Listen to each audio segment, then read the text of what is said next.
Nke a bụ Abụ Ọma isi nke 93 malite na amaokwu nke 1 ruo na nke 5, isiokwu akwa na ebube.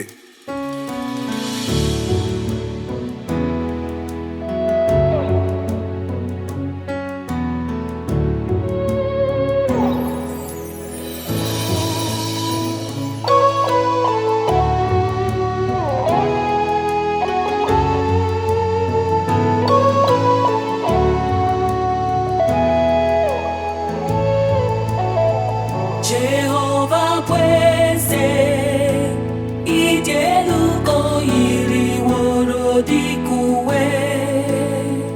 Jehova yiriwo uwe, o were ike nke onwe ya n'ukwu. Ọzọ elu ụwa dum mmadụ bi na-eguzosi ike, adịghị ewezuga ya n'ọnọdụ ya. Ocheeze ga-eguzosiwo ike site na mgbe ochie, site na mgbe ebighị ebi ka ị nọ. Osimiri eweliwo olu ha, Jehova.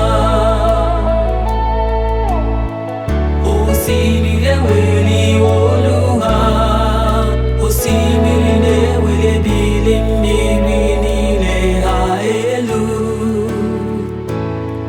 Karịa olu niile nke ọtụtụ mmiri, karịa ebili mmiri niile dị ebube nke oke osimiri.